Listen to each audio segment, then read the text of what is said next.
नमस्कार। प्रारब्ध पर आप सभी का स्वागत। मैं अवनीश। चैनल आपने सब्सक्राइब किया है, वीडियोस को आप लाइक करते हैं, शेयर करते हैं, बहुत-बहुत धन्यवाद। बेल आइकन जरूर दबाइए ताकि किसी भी अपलोड की सूचना सीधे आपको मिले। स्क्रीन के दूसरे हिस्से में आपको दिख रहे हैं द अभिषेक तिवारी शो से अभिषेक तिवारी जी। आइए स्वागत करते हैं अभिषेक जी का। अभिषेक जी बहुत-बहुत स्वागत, नमस्कार। नमस्कार, प्रणाम सर। आपके सभी अभिषेक जी दर्शकों को प्रणाम, नमस्कार, जय श्री राम। जी, अभिषेक जी, वेस्ट बंगाल के राजनीति पर आप बिहार के लगभग बराबर, अगर कम तो नहीं तो बिल्कुल बराबर ये नज़र रखते हैं और वहाँ के ज़मीनी हालात से बेहद वाकिफ़ हैं और ये आप होमवर्क करते हैं, बड़ा थारो होमवर्क करते हैं। अब चलिए, चुनाव की घोषणा हो गई और ममता बनर्जी को पहला झटका लग चुका है। हालाँकि झटके तो उनको कितने लगे और इस झटका देने वालों में अब सुप्रीम कोर्ट भी शामिल है। एसआईआर भी पूरा हो रहा है। बंगाल के इलेक्शन कमिश्नर ने कह दिया कि भाई साहब आप चिंता मत करिए, हम एसआईआर पूरा करा लेंगे। बड़ी द्रुत गति से चल रहा है इसलिए कि 700 से ऊपर वो जुडिशियल ऑफिसर्स लगे हुए हैं।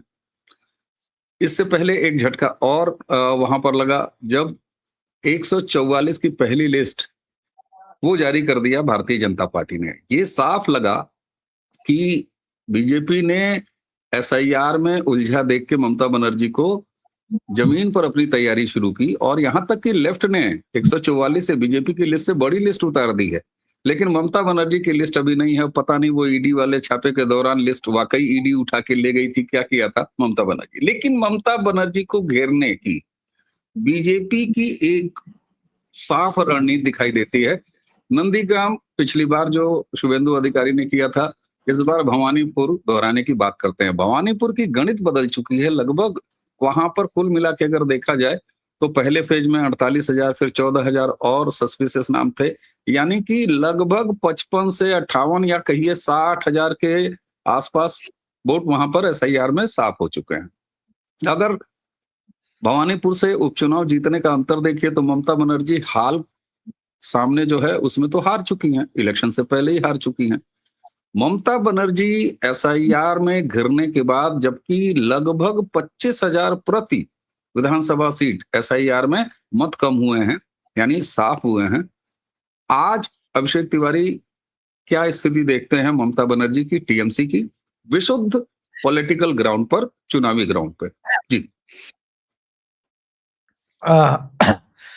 सर, एक नहीं, एक्चुअली कई एंगल पर ममता बनर्जी ने वैसा बिहेवियर किया मोदी जी और अमित शाह जी के आगे जो बहुत प्रेडिक्टेबल था।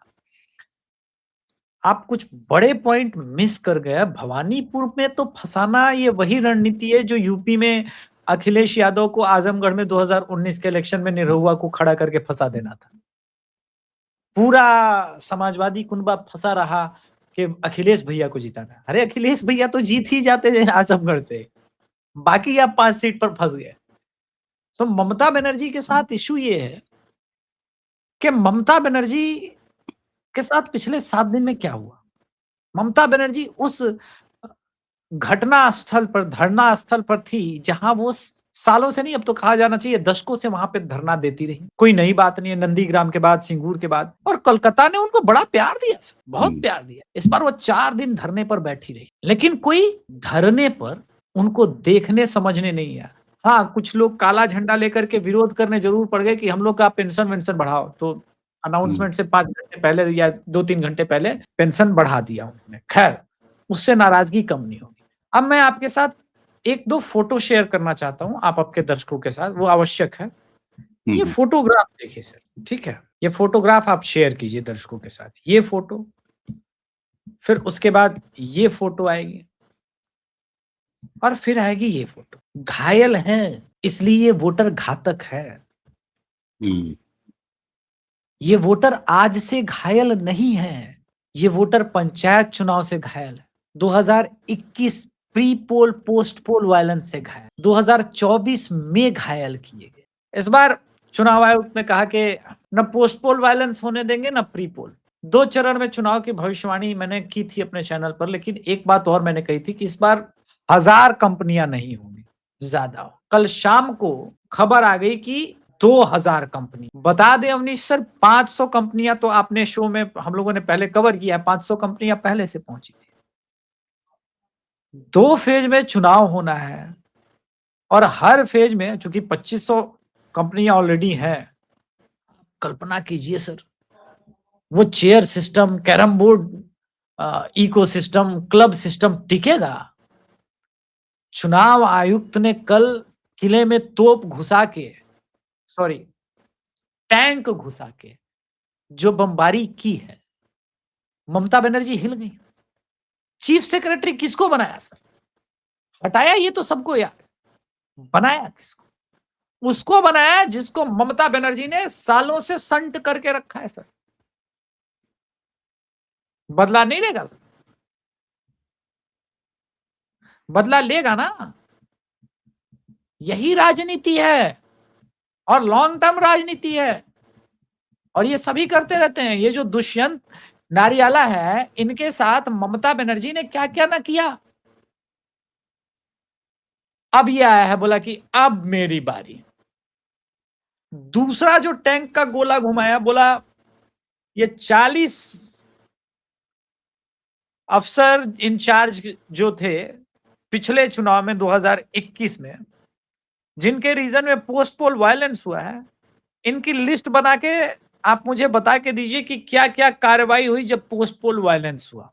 इनकी नौकरी खा जाऊंगा मैं, टर्मिनेट करूंगा अगर कोई कार्रवाई नहीं हुई है तो। सस्पेंशन या ट्रांसफर नहीं है। पहली बार ममता बनर्जी के अफसरशाही ग्रुप में शामिल कोर लोगों के मन में कल हड़कंप मचा होगा कि बाप रे बाप, इस बार कुछ हुआ तो ये आदमी तो हमारी नौकरी खा जाएगा। बिहार में 2004 में, अवनीश सर आप मुझसे बहुत वरिष्ठ हैं, सीनियर हैं, आपको याद होगा चुनाव हुआ था। एक चुनाव प्रभारी बन के आए केजे राव। उन्होंने लालू प्रसाद यादव को चैलेंज देते हुए कहा कि अगर जनता के वोट से लालू प्रसाद यादव चुनाव जीतते होंगे तब तो चुनाव जीत जाएंगे, लेकिन एक बूथ पर जिन्न नहीं निकलेगा, ये केजे राव का दावा है। और जब बिहार का रिजल्ट आया तो स्लोगन बीजेपी या नीतीश के जीत के नहीं लगे बिहार की जनता के द्वारा। एक स्लोगन बड़ा फेमस हुआ बिहार में 2004 में, जय जय राव केजे राव। एक और घटना याद दिला दे, टीएन सेशन में छोटा था, शरद पवार जी ने कहा कि अफसरों को ठीक कर देंगे। 96 हाँ 96 या 97 की ही बात है। शरद पवार जी ने कहा ठीक कर देंगे, अफसरों को चुनाव खत्म होने दो। द हिंदू ने आर्टिकल छाप दिया और टीएन सेशन ने सर स्पष्टीकरण मांग लिया। तो चुनाव आयुक्त अगर अपने पे आ जाए ना, तो जो ममता बनर्जी कह रही थी, धमका रही थी कि ज्ञानेश को तो हम देख लेंगे, तो चुनाव आयुक्त की सीमाएं समय, वो उस स्टेट का मुख्यमंत्री है, लोकसभा चुनाव के समय वो प्रधानमंत्री है।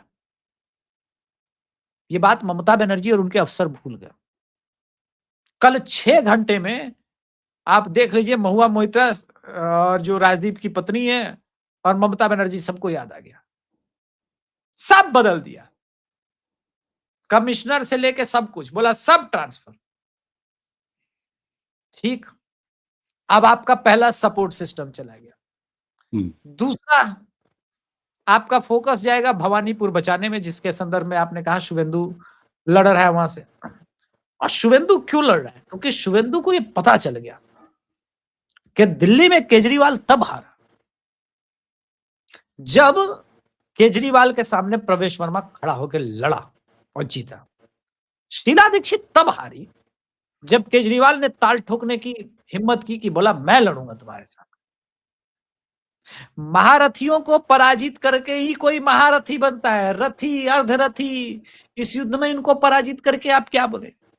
कल गुरुदेव भाऊ तोरसेकर सर मेरे चैनल पर थे, उन्होंने बड़ी मार्क करने वाली बात कही।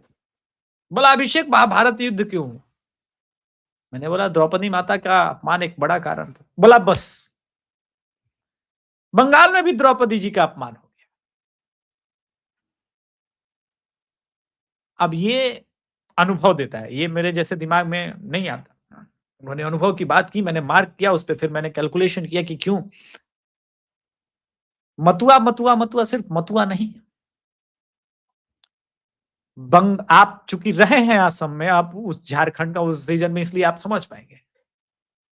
बंगाल का एक बहुत बड़ा रीजन, संथाल प्रगना वाला रीजन जो है, वो झारखंड से मैच करता है, मिलता है, वो पुरुलिया उरुलिया वही है। आप बर्बाद हो जाएंगे, आपको पता नहीं है कौन सा तीर कहां से चलेगा। और बीजेपी ने एक चीज सीख ली पिछले चुनाव में हार के बाद, कि ना ना ना, हमने गलती हुई, 8 चरण 7 चरण में चुनाव होने दिया, इनको भी मोबिलाइज करने का मौका मिल गया, इसका कैडर भी मजबूत है और ये भी, तो ऐसे नहीं चलेगा। अपने सारे दिव्यास्त्र 2 चरणों में उतारो। दूसरी बात, भाजपा को यह समझ में आ गया कि टारगेट ममता को नहीं करना है, हमको टीएमसी को करना था। ब्लंडर हुआ हमसे, इस ब्लंडर को सुधार लिया, और ममता उस ट्रैप में फंस गई। वो ममता को बोल नहीं रहे हैं, ममता कभी सुप्रीम कोर्ट को गाली दे रही है, कभी मोदी को गाली दे रही है, कभी अमित शाह को दुशासन बोल रही है। ममता वो गलती कर रही है जो 2021 में मोदी जी के द्वारा हो रहा था, दीदी ओ दीदी बोल के। तो गलतियां जो है ना, राजनीति में होती रहती है। जो इन गलतियों को पार पाएगा वो सरकार बनाएगा। कांग्रेस की बात नहीं करूंगा, वो तो साले बिहार में अपना 3 विधायक ना संभाल वाले, वो भी 6 थे, तो उनका क्या, वो ना 9 में ना 13 में। बताइए, 6 विधायक, उनमें से 3 आप संभाल ना पाए। तीन का है वो। बिल्कुल, बिल्कुल। अच्छा, एक चीज़ और, कल भाऊ से हमने भी अपने चैनल पे बात किया, बंगाल पे भी बात किया।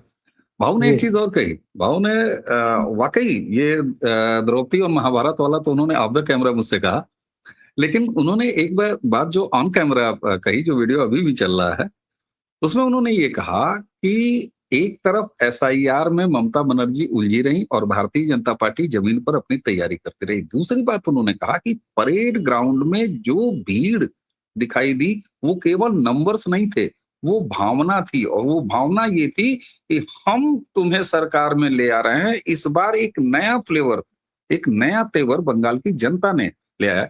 और वाकई 2014 अगर हम देखें, तो जनता कह रही थी कि हम तुम्हारी सरकार ले आ रहे हैं और उन्हें हराना है।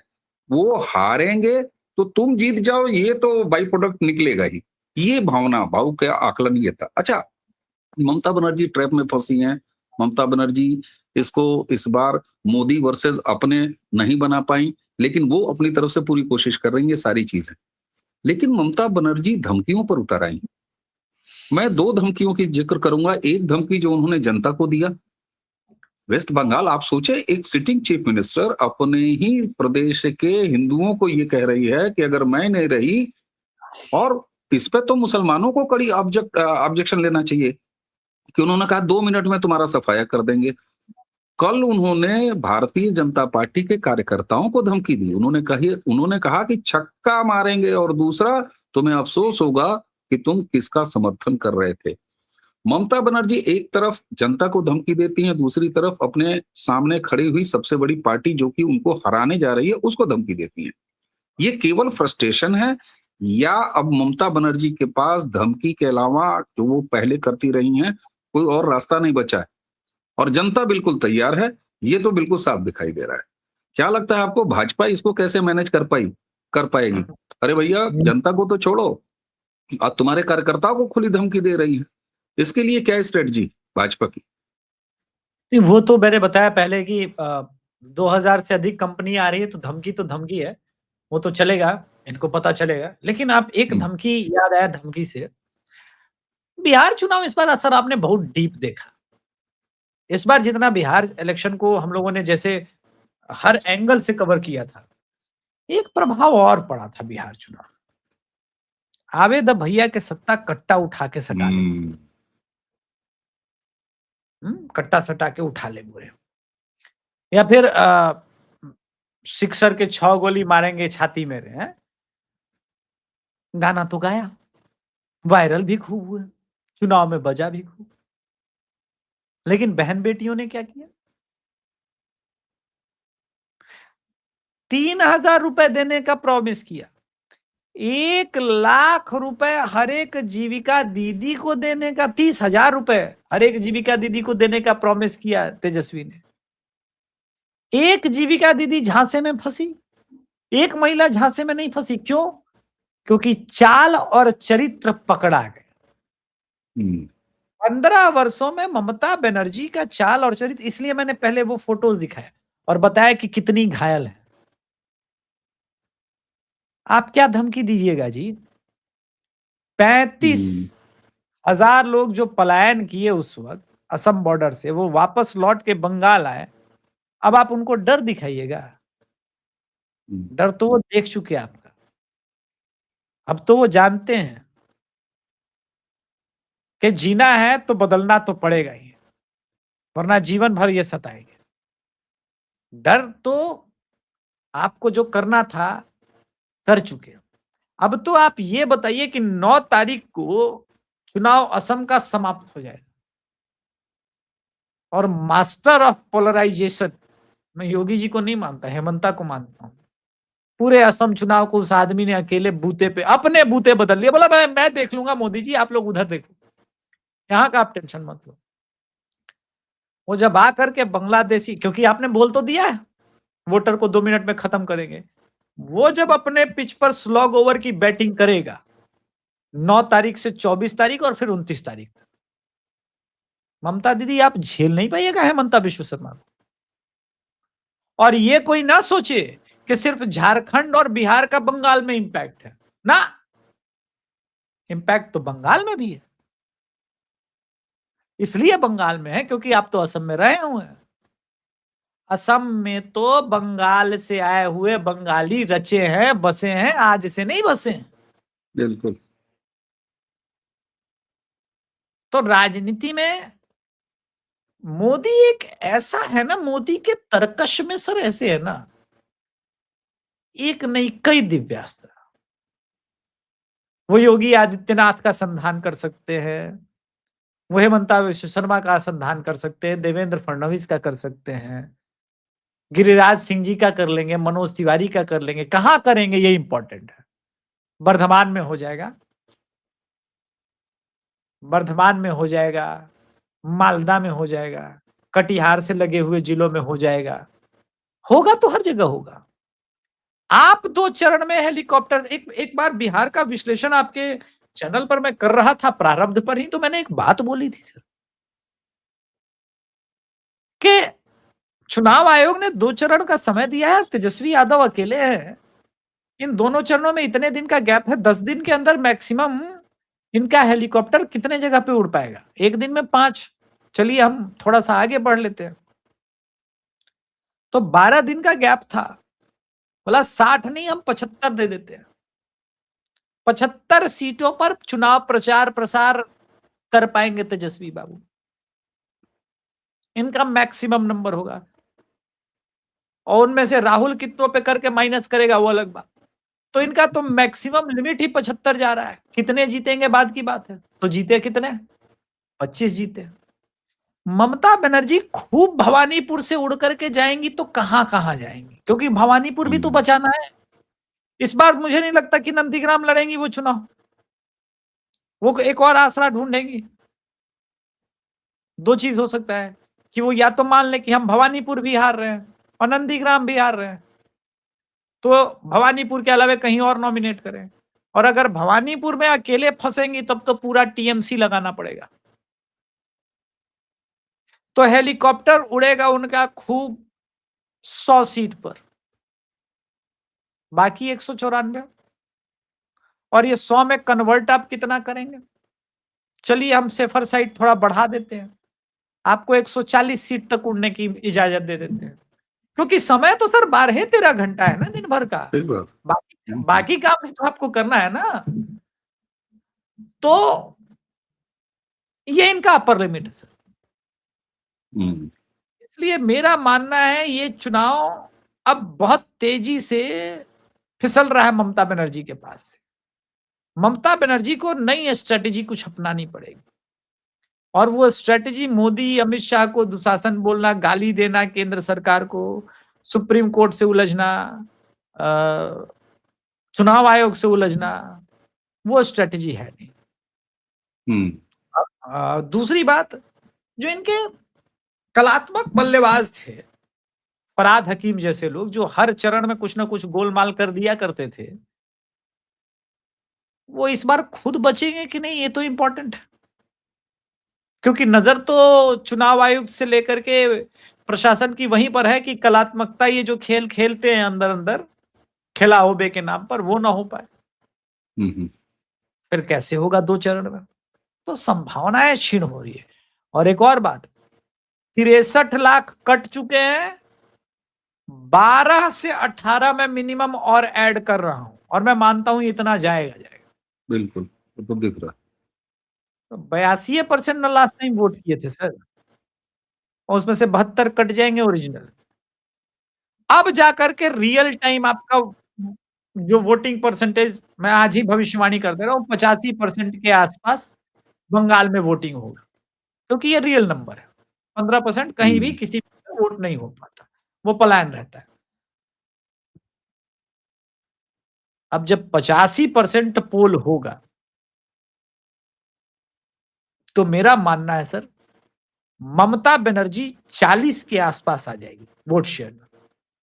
अब 40 से ऊपर जितना बीजेपी जाएगा, वो नंबर करिश्मा की तरफ जाएगा। बिल्कुल ठीक सरकार बात है। अच्छा, हाँ, जी अच्छा, एक चीज और भी है। आप देखिए, भाजपा की स्ट्रेटजी, एक चीज हमेशा कहा जाता है, और वेस्ट बंगाल के बारे में खासतौर से राष्ट्रवादी लोग जो भी चाहते हैं कि वहां पर राष्ट्रवादी सरकार आए, वो एक चीज कहते हैं कि आप जनता को ये भरोसा दिलाइए कि आप आ रहे हैं। और कहीं भी जब आप चुनावी मैनेजमेंट में जाते हैं, तो ये एक स्ट्रेटजी होती है कि पब्लिक को ये लगना चाहिए कि इनकी सरकार बन रही है। तो बहुत सारा एक फ्लोटिंग क्लास जो होता है, जो अक्सर, और बंगाल में तो भद्र लोग अक्सर इस बात के लिए जाना जाता है कि वो जिधर की धारा होती है उधर जाता है। बिल्कुल। ये भवानीपुर से शुवेंदु को उतारना, जो कि टीएमसी का गढ़ है, ममता खुद है, मतलब पिछली बार दौड़ाया नंदीग्राम में, इस बार नंदीग्राम से जब वो भागी हारने के बाद, तो दौड़ा लिया यहाँ। ये एक भरोसा दिलाना जैसा आपको लगता है कि जनता को ये बताना है कि ना, इनको हम खदेड़ खदेड़ के बाहर करेंगे, हम आने को तैयार हैं, इसलिए सरकार हमारी बन रही है, पहली चीज। और जनता ने भी इसको रिस्पांस दिया है।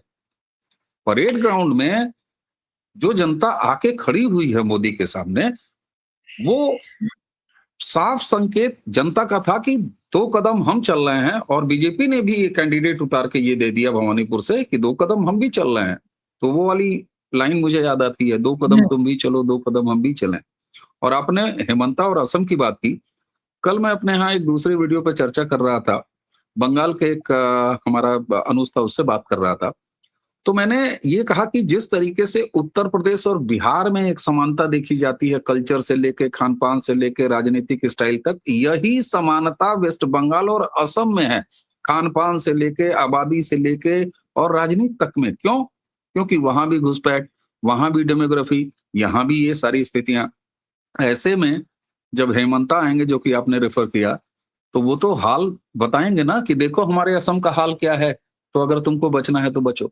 ये एक नए तरह की राजनीति वेस्ट बंगाल में भारतीय जनता पार्टी ने पैदा किया है, जिसमें दीदी ओ दीदी वो गायब है, मोदी वर्सेस ममता गायब है।